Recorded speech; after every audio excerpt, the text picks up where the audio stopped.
And I just pray that as you sit there and listen, that somehow the real meaning of this little heart-to-heart talk will come through. I believe that there's a difference between the faith of the Old Testament under law and the faith of the New Testament under grace. I know you will agree with me that seldom do I ever talk about faith. Probably I talk less about faith than anyone in my position that you've ever known. One would think that because we believe in healing the sick body, that I would have many, many sermons and would talk much about faith. And yet I seldom do. I want to give you the Word of God. And again, I want to make that very definite statement. There is a difference between the faith of the Old Testament under law and the faith of the New Testament under grace. Consider something. Turn, if you will, please, to Hebrews. And when I will have finished speaking today, I want you to take the time. I want you to read Hebrews for yourself. Now, the key to Paul's epistle to the Hebrews is the word better. Watch that little word better. And this is especially interesting in the light of the faith chapter of this remarkable letter. He was trying to get them to see the truth of Christianity by contrast. Hidden away in the ritual of the root was the color and the fragrance and the beauty of the flower of grace that was to come later. Was not the flower better than the root? Was not the end better than the beginning? Was not the blood of Christ better than the blood of the Lamb? Was not Jesus better than the angels who had visited their fathers from time to time? Was not the voice of God's Son better than the voice of the prophets? And over again, Paul uses that word better. Then this was the heartthrob of the epistle. And when he comes to the faith chapter, is there any reason for his departure from the purpose of the letter and the motive of the epistle? I think not. The theme is still better. And the purpose is to show the beauty of the faith of Jesus in comparison to those works and the words of the patriarchs and the prophets that were counted unto them as faith. It was the faith of that day. It was the faith for that time. Remember now that Paul closes that faith chapter with the words, God having provided some better thing for us, that they without us should not be made perfect. In other words, the acts and the testimonies of the ancients were held up like pictures in a gallery for the Christianized Jews to behold and admire. There was a story of Abel and Enoch, Noah, Abraham, Sarah. There was Isaac and Jacob. They were all framed in a picture of obedience to the divine word. Oh, look at the obedience on the part of each one of them. Then there came Moses and Joshua, followed by a grand parade of all the illustrious of the days of old before Jesus was born in the stable of Bethlehem. Now Jesus was born. Here we have God in the flesh. We have the very Son of the living God with us. And nowhere in that entire epistle does Paul tell them or us that our faith today should be patterned after theirs, or that it should be similar in its workings, similar in its operation to the faith of their fathers. Instead, what something? Instead, he tells of something better. Oh, that little word, better. He introduces a flower that has grown out of the root. Their faith in the old days was manifested by work and word in obedience to command. But not now. That will come. Don't you misconstrue something that I'm saying. Don't put words in my mouth. Neither put words in the mouth of God that are not there. Don't, whatever you do, misinterpret what I'm saying. That will come. Works will come. But it is only a part, and a small one at that, of what the New Testament teaches us that faith really is. It isn't works. It isn't a matter of you do something and then God will do something. Really, we've almost gotten to the place where we proposition God. That is more or less the spirit of the age today. To get something, we proposition somebody, and men and women stay awake all night figuring out how they can proposition somebody to get them to do what they want them to do. Sometimes I think that without knowing it, we are more or less trying to proposition God. You don't do it. You do not do it. Of course there will be work. There will be testimony. But that is not faith. Not New Testament faith at any rate. Now, in this connection, it is interesting to note that if you turn back to the Old Testament account of the lives of the men and women introduced in the 11th chapter of Hebrews, the word faith is never mentioned in connection with their lives at all. The word faith occurs in the Old Testament only twice. And in one of these instances, it's prophetic. And in the other, it's used in a negative way regarding the unbelief of a wicked generation. And the two passages that I referred to are in Deuteronomy, the 32nd chapter, the 20th verse, and in Habakkuk, the 2nd chapter, in the 4th verse.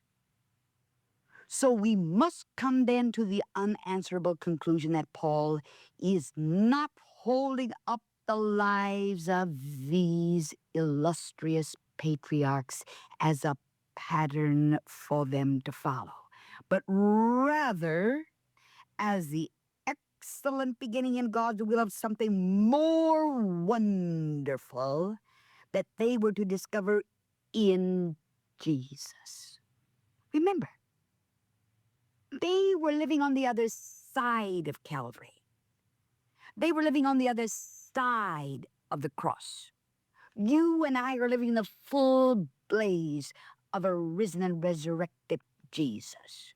We have one position of great high priest seated upon the right hand of God the Father. Never forget that. Oh, that's so wonderful.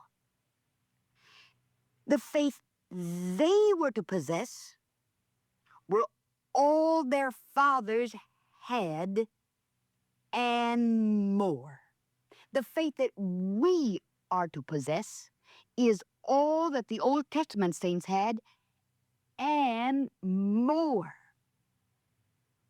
because we're living the full blaze of the cross. We're living in an hour when we have a great mediator. We are living in an hour when we have one at the right hand of God the Father, who ever liveth to make intercession for us. We are living this wonderful day of Pentecost, literally. And the Holy Spirit is with us and in us. And Paul was not belittling or underestimating the faith of the Old Testament prophets and the saints of the Old Testament. But what he was saying was, all that they had is ours and more. Seeing that they were surrounded by such a great cloud of witnesses, they too were to lay aside weights and sins and run with patience the new race that was set before them. They were to do what? And here is the key. They were to look to Jesus, who was the author and the finisher of their faith. If he was the author and the finisher of their faith, and the faith of Paul, then he is the author and the finisher of my faith. He is the author and the finisher of your faith. In other words, all true faith begins and ends in him. It does not say that he is the author and the finisher of his faith alone, but it states that he is the author and the finisher of my faith. He is the author and the finisher of your faith. There's nothing in front of the Alpha, nothing back of the Omega. He begins it, and it begins in him. He ends it, and it ends in him. When I want it, I must seek his face.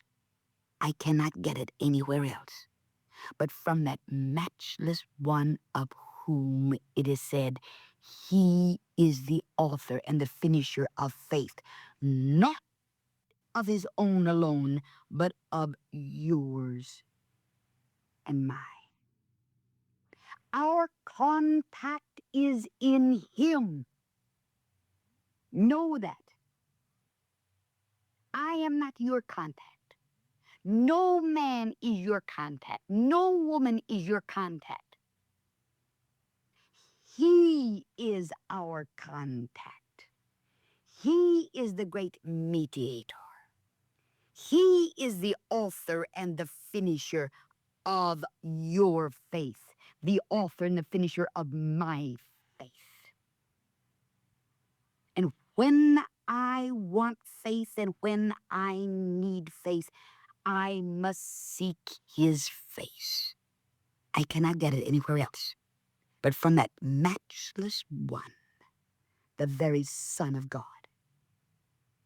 Have we made the mistake of looking at the 11th chapter of Hebrews and then seeing what they did then, begin to roll up our sleeves and start to show our faith and prove it by what we do? Had you ever done that? If you have, then you've stood in a bewilderment of what seemed to be unanswered prayer. And you've been left frustrated, doubting your faith, wondering what you have done because your prayer was not answered, because your body was not healed. Remember that faith acts, but the act comes from the faith rather than the faith from the act. That's the reason it's so very easy to step over the borderline from the faith that God imparts into the realm of presumption.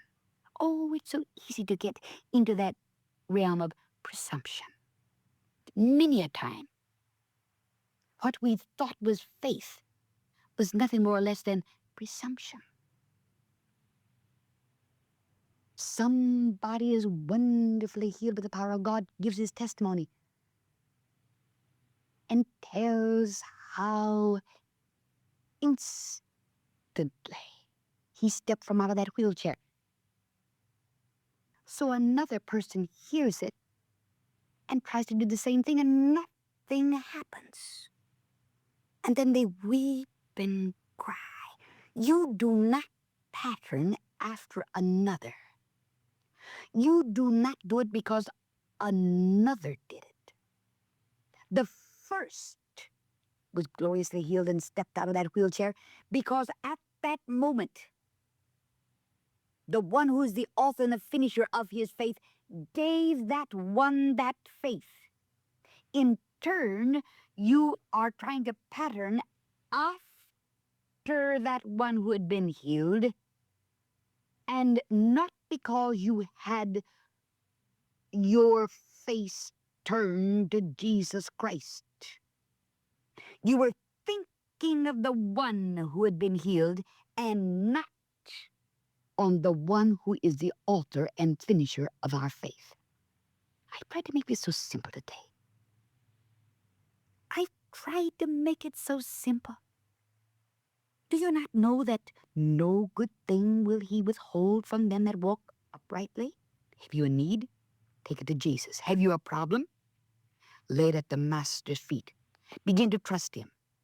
And if you give him your confidence, if you give him your trust, it'll not be long before he will give you his faith.